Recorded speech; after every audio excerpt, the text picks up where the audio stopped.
Market থেকে যখন বাসায় ফিরছিলাম তখন দেখি একটা আবাসিক হোটেল থেকে আমার স্বামী আর আমার ছোট বোন বের হচ্ছে। ওদেরকে দেখে আমি যখন ওদেরকে ডাকতে যাব, ওরা এই হোটেলে কি করে? এই হোটেলটা তো আমার পূর্ব পরিচিত। এটার খোঁজ সর্বপ্রথম পিয়াস মানে আমার স্বামী ও আমাকে দিয়েছিল। ভার্সিটিতে থাকা অবস্থায় আমি আর পিয়াস দুজনকে বিয়ে করে ফেলি। এরপর প্রায় সময় আমরা একান্তে সময় কাটানোর জন্য এই হোটেলে আসতাম। কিন্তু এত বছর পর সেই হোটেলে আমার স্বামী আমার ছোট বোনের সাথে মুহূর্তের মধ্যে আমার মুখের হাসি বন্ধ হয়ে গেছিল।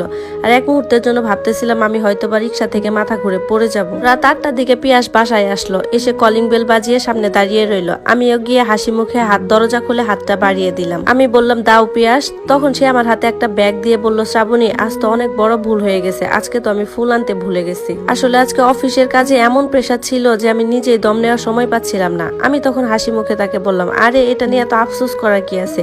তুমি যাও, তাড়াতাড়ি ফ্রেশ হয়ে এসো, আমি তোমাকে খাবার দিচ্ছি। চুলায় তরকারি গরম দিয়ে আমি পিয়াসের কথা ভাবতে থাকলাম। আমাদের সংসার জীবনে এত বছর হয়ে গেছে, অথচ এমন কোনো দিন যায়নি যে তার সাথে আমার দেখা হয়েছে সে আমাকে ফুল দিতে ভুলে গেছে। আজ প্রথম এমনটা ঘটলো। একবার ওর অফিসে কি যেন একটা সমস্যা হয়েছিল, বাসায় ফিরতে রাত প্রায় 1টা বেজে গেছিল। তখন সে ফুল আনতে পারে নাই, কিন্তু বাসায় এসে কলিং বেল না টিপে সে উপরে গিয়ে একটা লাউ ফুল নিয়ে আসছিল ছাদ থেকে। এসে আমাকে দিয়ে বলতেছে, শ্রাবণী, এই নাও, এটা তোমার জন্য। আর আমি আজও তোমাকে সেই প্রথম দিনের মতোই ভালোবাসি। আজ সকালেও যে মানুষটা আমার খুব আপন ছিল, কেন জানি না তাকে খুব অচেনা মনে হচ্ছে। এরই মধ্যে দেখি সে ওয়াশরুম থেকে দৌড়ে রান্নাঘরে চলে আসছে।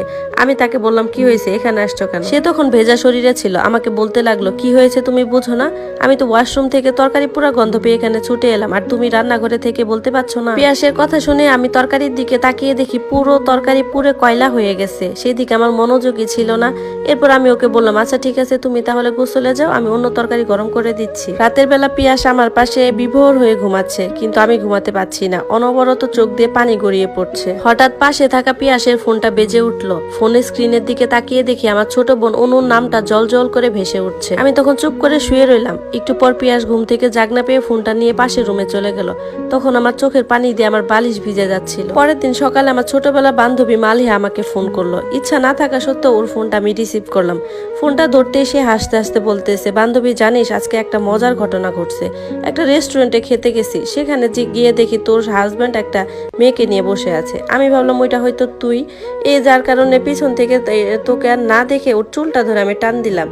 পরে গিয়ে দেখি ওইটা তোর ছোট বোন। বোকার মতো কি যে একটা কাজ করছি। এরপর আমি না খেয়ে রেস্টুরেন্ট থেকে বেরিয়ে গেছি। তখন আমি মালিহাকে 7-5 বুঝিয়ে ফোনটা কেটে দিলাম। এই মুহূর্তে আমি কি করব কিছুই বুঝতে পারছিলাম না, কারণ এই ব্যাপারটা আমি কারোর সাথে শেয়ারও করতে পারছিলাম না।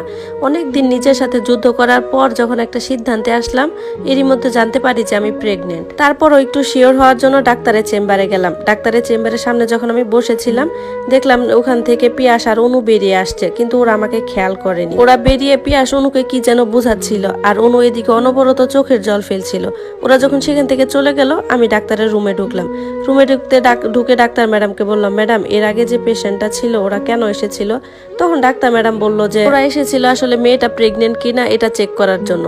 আমার শরীরটা কাঁপতে লাগলো এই কথা শুনে। এরপর অনেক কষ্টে নিজেকে সামলিয়ে ডাক্তারকে বললাম, মেয়েটা কি প্রেগনেন্ট ছিল? তখন ডাক্তার হাসতে হাসতে বলল, আরে না। এরপর আমি ডাক্তারের চেম্বার থেকে বেরিয়ে সোজা বাসায় চলে আসলাম। বাসায় এসে দেখি পিয়াস বাড়িতেই আছে। আমার দিকে রাগি চোখে তাকিয়ে বলতেছে, আরে তুমি কি পাগল হয়ে গেছো? তোমাকে কতবার ফোন দিছি, তুমি ফোনটা ধরোনি কেন? তোমার জন্য আমার কত টেনশন হচ্ছিল তুমি জানো? তখন আমি বললাম হাসতে হাসতে যে, বাবা, আমার জন্য তোমার আবার টেনশনও হয়? তখন সে বলল, মানে? আমি বললাম, মানে কিছু না, আমার তো তোমাকে দেখে তোমার মুখে থুতু ছিটাতে ইচ্ছা করতেছে, কিন্তু সেই কাজটা আমি করতে পারলাম না। তখন পিয়াস বলল, তোমার কি মাথা ঠিক আছে? তুমি এসব কি বলছো?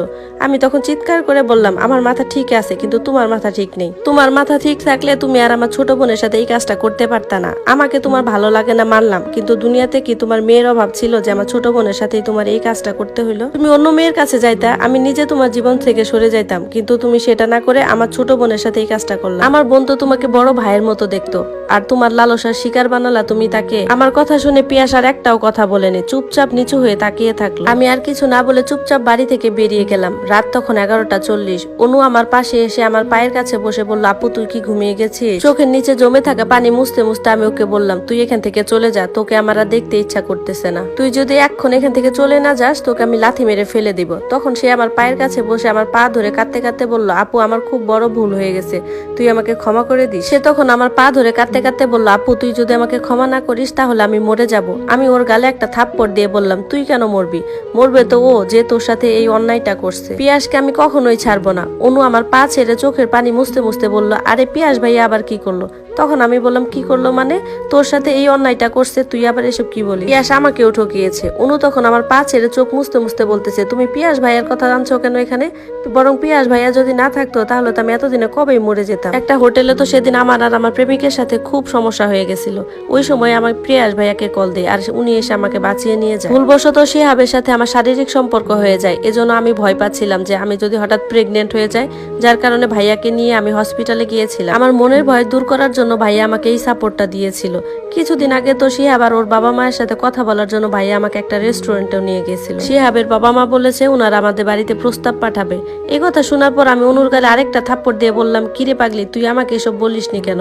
তখন সে বলতেছে, আসলে আপু আমি অনেক ভয় পেয়ে গেছিলাম, যার কারণে আমি সব কথা ভাইয়াকেই বলছিলাম। ভাইয়াকে যখন এই ব্যাপারটা আমি প্রথম জানাই, এরপর উনি আমাকে বলে দেয় যে আমি যেন কাউকে না বলি।